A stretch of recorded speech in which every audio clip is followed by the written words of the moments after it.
नमस्कार दर्शकों, कैसे हैं सब आप। मैं हूं राज अग्रवाल और आप सभी का स्वागत है लीड हिंदुस्तान में। आज है 18 अप्रैल और वार है गुरुवार। खबरों की शुरुआत करेंगे आज के पंचांग से। आज बृहस्पतिवार 18 अप्रैल 2024 को विक्रम संवत 2081 है। चैत्र माह के शुक्ल पक्ष की दसवीं और एकादशी तिथि रहेगी। दसवीं तिथि सायकाल 5:31 बजे तक रहेगी। उसके बाद चैत्र माह के शुक्ल पक्ष की एकादशी आरंभ हो जाएगी। चलिए खबरों की शुरुआत करते हैं आज की अहम खबरों से। सबसे पहले हम बात करेंगे रामलला के सूर्य तिलक की, जो कि 500 वर्षों तक चले संघर्ष के बाद निर्मित भव्य महल में मना रामलला का पहला जन्मोत्सव, जो कि अद्भुत, अकल्पनीय और अविस्मरणीय रहा। रत्न जड़ित पीताम्बर यानी पीला वस्त्र व सोने का मुकुट धारण कर रामलला ने भक्तों को दर्शन दिए। अध्यात्म व विज्ञान का अद्भुत संगम भी उस समय नजर आया, जब सूर्य की किरणों ने 5 मिनट तक सूर्य वंश के सूर्य का सूर्य तिलक किया। इस अद्भुत क्षण को हर कोई अपनी आंखों में बसाने को ललायित नजर आया। वही कार्यक्रम का प्रसारण न्यूज चैनलों के माध्यम से किया गया। लीड हिंदुस्तान की टीम ने भी आपको ये सारा कार्यक्रम दिखलाया था, जिससे घर बैठे करोड़ों लोग इस अद्भुत क्षण के साक्षी बने। चलिए बात करते हैं नरेंद्र मोदी की जनसभा की। उन्होंने क्या कहा? उन्होंने कहा कि नलबड़ी की सभा के बाद मुझे अयोध्या में रामलला के सूर्य तिलक के अद्भुत और अप्रतिम क्षण को देखने का सौभाग्य मिला। श्री राम जन्मभूमि का यह बहुपति क्षण हर किसी के लिए परमानंद का क्षण है। ये सूर्य तिलक विकसित भारत के हर संकल्प को अपनी दिव्य ऊर्जा से इसी तरह प्रकाशित करेगा।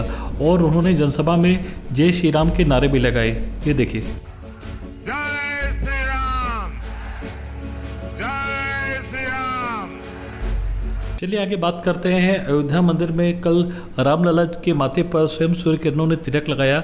सारा हिंदुस्तान इस क्षण का गवाह था और इसी क्षण में नरेंद्र मोदी जी ने भी अपनी रैली के दौरान वहां पर टैबलेट के माध्यम से इन सारे दृश्यों को देखा। अगली खबर जो है आम आदमी पार्टी से आ रही है। आम आदमी पार्टी की बुधवार को प्रेस कॉन्फ्रेंस में संजय सिंह आतिशी ने कहा कि अरविंद केजरीवाल भगवान श्री राम का आदर्श मानते हुए जनता को दिए गए वचनों को पूरा कर रहे हैं। जैसे श्री राम ने तमाम मुश्किलों में भी अपने वचनों का पालन किया, वैसे ही अरविंद केजरीवाल जी तमाम मुश्किलों से लड़ते हुए जनता के लिए काम कर रहे हैं और अपने वचनों को निभा रहे हैं। देखिए उन्होंने क्या कहा। ये रामचरितमानस में लिखा है, रघुकुल रीत सदा चली आई, प्राण जाए पर वचन न जाए।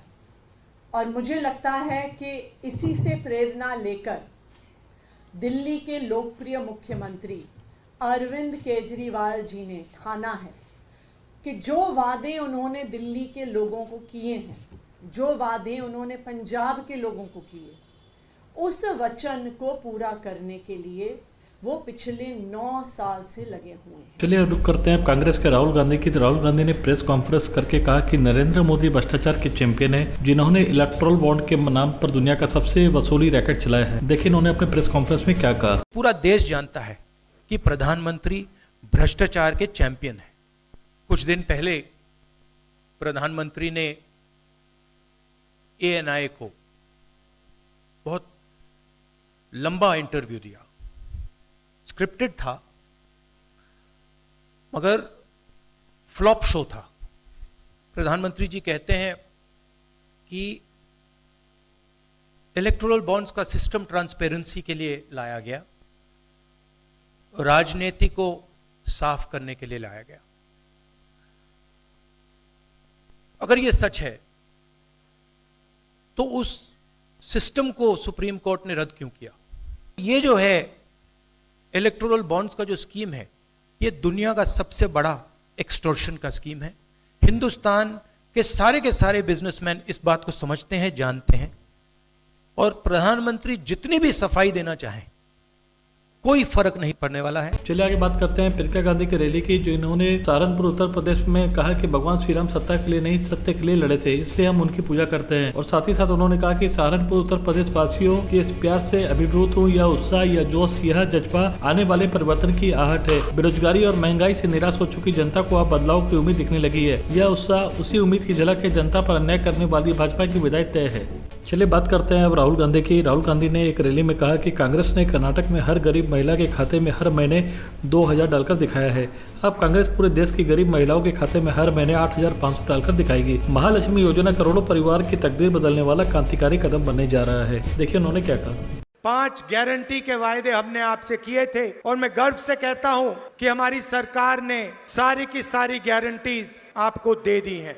आज कर्नाटक में गृह लक्ष्मी के माध्यम से 1 करोड़ महिलाओं से ज्यादा को हर महीने 2000 रुपए मिलते हैं। साल के 24,000 रुपए आपको मिलते हैं। हिंदुस्तान के हर गरीब परिवार में एक महिला को कांग्रेस पार्टी और इंडिया गठबंधन की सरकार साल के 1 लाख रुपए सीधा बैंक अकाउंट में डाल के देने वाली है। आज आपको यहां 24,000 रुपए मिलता है, चुनाव के एकदम बाद आपको 1,24,000 रुपए मिलने वाला है। दिल्ली की सरकार हर महीने गरीब महिलाओं के बैंक अकाउंट में 8,500 रुपए डालेगी। कर्नाटक की सरकार 2,000 रुपए। सबसे गरीब परिवारों के बैंक अकाउंट में हर महीने 10,500 रुपए ठकाठक जाएगा। करोड़ों परिवारों की जिंदगी बदल जाएगी। चलिए आगे रुक करते हैं अगली खबर के लिए। तो अगली खबर, लोकसभा चुनाव के पहले चरण के लिए चुनाव प्रचार बुधवार को समाप्त हो गया।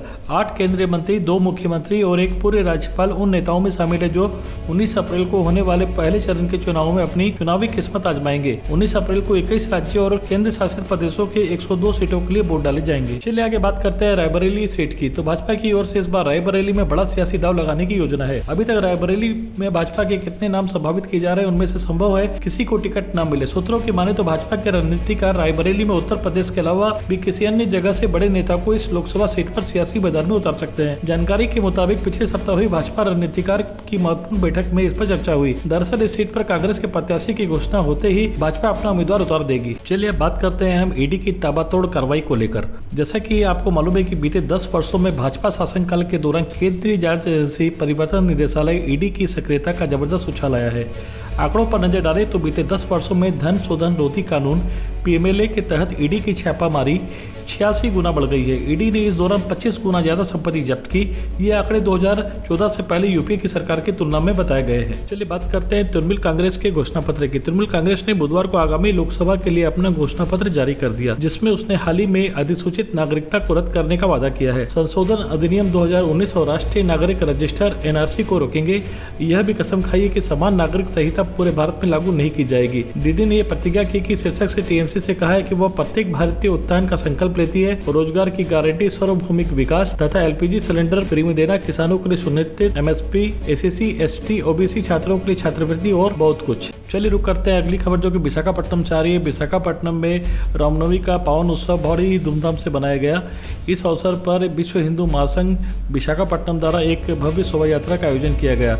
यह शोभा यात्रा सरस्वती पार्क से डाबा गार्डन से अंबिका राम मंदिर तक भगवान श्री राम की भव्य शोभा यात्रा निकाली गई, जिसमें विश्व हिंदू महासंघ, भारत के राष्ट्रीय मंत्री एवं प्रदेश अध्यक्ष श्री राजकुमार शर्मा, भारत संघ से श्री रमेश कुमार जी जैन, महावीर इंटरनेशनल के प्रेसिडेंट, गुजराती समाज के प्रेसिडेंट श्रीमद भाई पटेल और महावीर जी मालपानी, श्री विमल जी बंसल, श्री नरेश जी अग्रवाल, श्री रामचंद्र जी एवं शिव शंकर लाल जी शर्मा और नगर के अन्य गणमान्य व्यक्ति और श्री राम भक्तों ने कार्यक्रम में भाग लिया। नमस्कार दोस्तों, मैं संजय मित्तल आप सबका लीड हिंदुस्तान न्यूज़ चैनल में स्वागत करता हूं। और आज रामनवमी के शुभ अवसर पर यहाँ पर बहुत बड़ी शोभा यात्रा निकलने जा रही है जो, और आगे इस रैली की आगे की जो कार्यक्रम है कैसे जा रही है रूट मैप आपको विमल जी बंसल से जानकारी मिलेगी।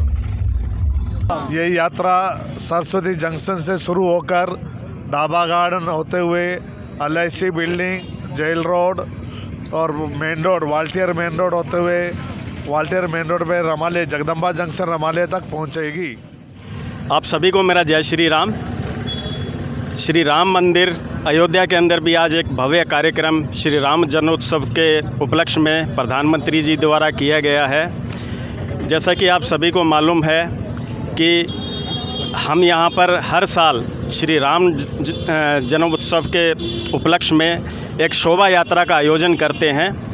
अभी ये हम तीसरे साल हमारी शोभा यात्रा निकल रही है, जिसके अंदर सभी राम भक्तों का उत्साह बहुत अच्छा है। ఈ శోభా యాత్ర గురించి మీరు ఏదైనా 2 మాట చెప్పండి। అందరికీ నమస్కారం। ఈరోజు శ్రీరామనవమి శుభాకాంక్షలు అందరికీ।